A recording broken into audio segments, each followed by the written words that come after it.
Chris is here. She's going to brave the non-slide presentation. It's perfect. Up you go. Okay, so I can't remember when Chris came to the lab. She's going to tell you a bit. But I do remember a couple of things. The trip to Napa Valley we took to do some extension work quite some time ago. Chris had her first burrito ever. She'd never had a burrito before, and that was pretty interesting.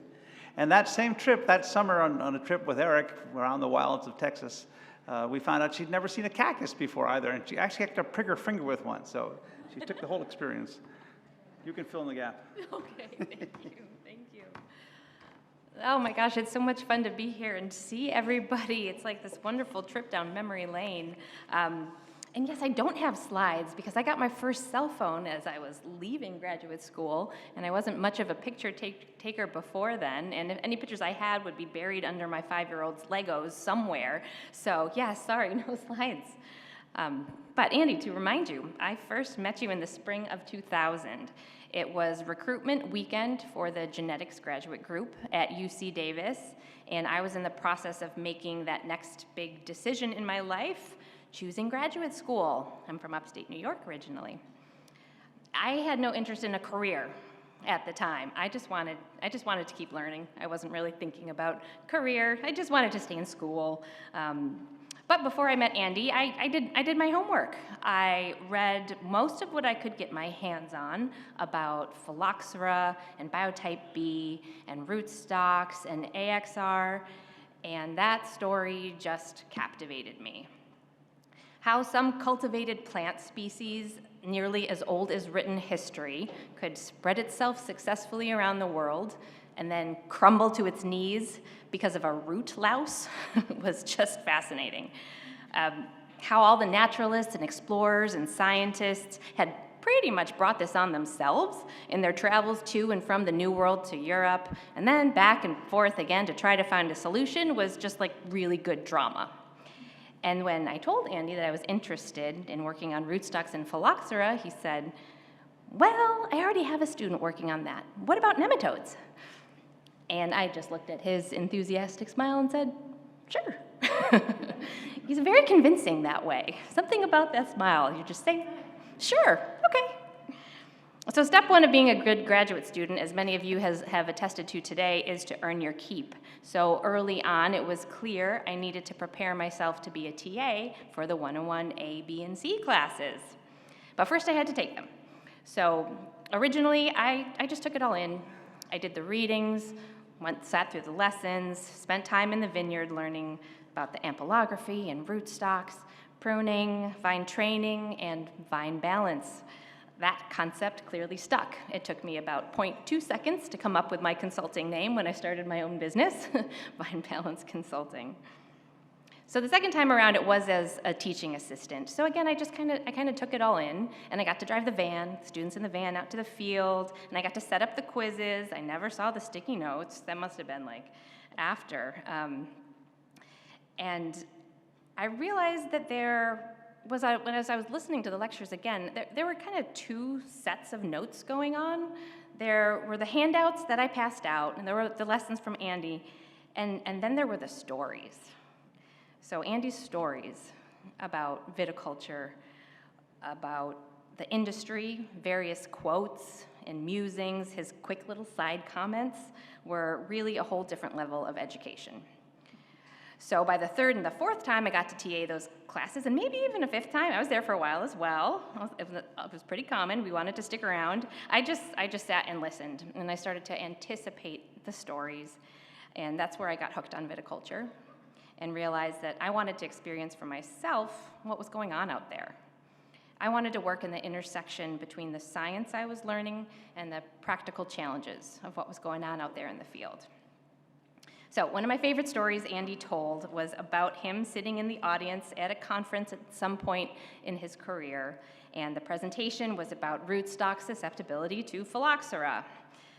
There were so many stories about what happened in California with phylloxera and AXR1.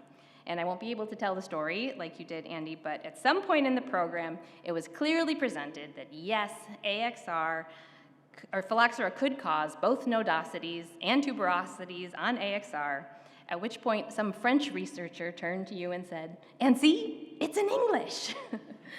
That one always made me laugh and realize that, yes, the problems of viticulture all over the world are also going to come and do come to California, something I've dealt with over and over in my career with the vine mealybug, European grapevine moth, viruses, and probably sometime next week, spotted lanternfly. I also really love the stories about variety mix-ups. So either the intentional misleading mix-ups by secretive neurotic grape breeders, like who didn't want to share information about crosses, or just the cases of mistaken identity that they get propagated around, like we do in the industry. So I remember Andy saying once in 101A that most of the Roussan in California was actually Viognier, due to the fact that it was incorrectly imported by someone I won't name, some eccentric, famous viticultural enthusiast, and kind of spread around. I was like, how's that possible?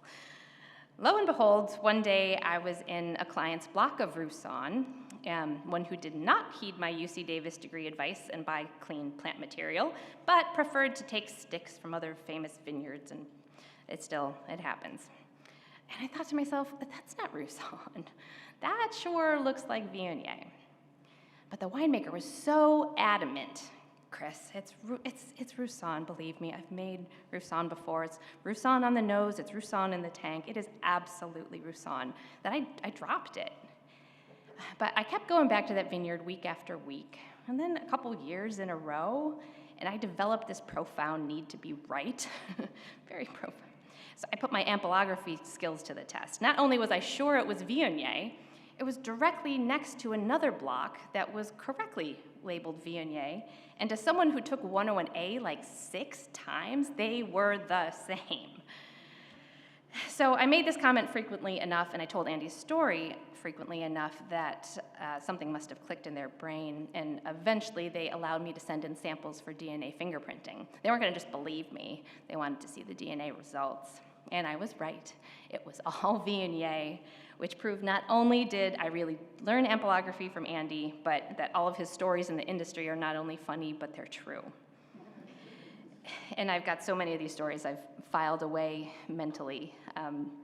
I see a really poor setting crop of Merlot one year, say, well, Andy used to call it Merlittle.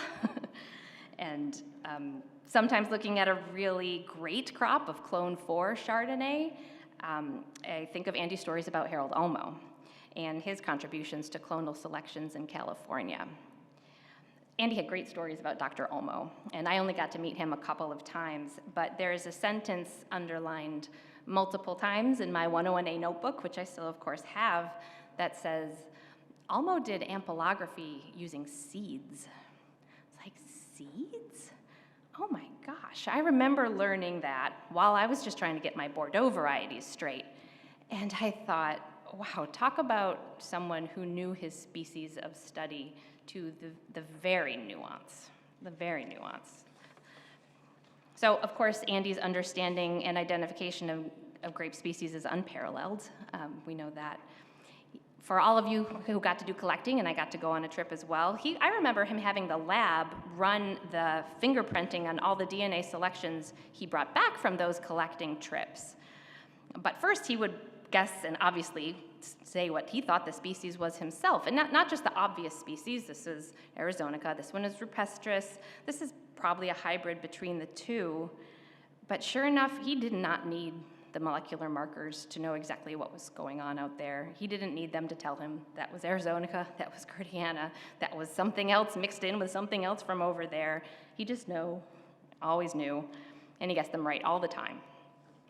So all these stories are really cherished parts of my viticulture education that sparked my curiosity to really study viticulture, understand vines and vineyards on a multifaceted level, and to work in the industry. And I'm pretty busy these days. So when I reflect on my career so far, I often think, well, it is kind of all Andy's fault. I consult because I do really love being there with the growers, helping solve viticulture problems from the everyday to the utter disastrous. And I do work in grant management with the AVF, the American Vineyard Foundation, and also the California Pierce's Disease Glassy Wing Sharpshooter Board. And I do it because viticulture is science, and innovation is everything. and Andy taught me that.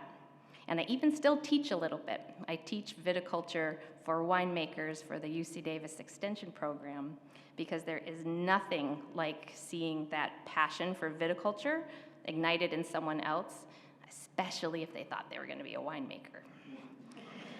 So thank you so much for all that you've sparked in me and countless others.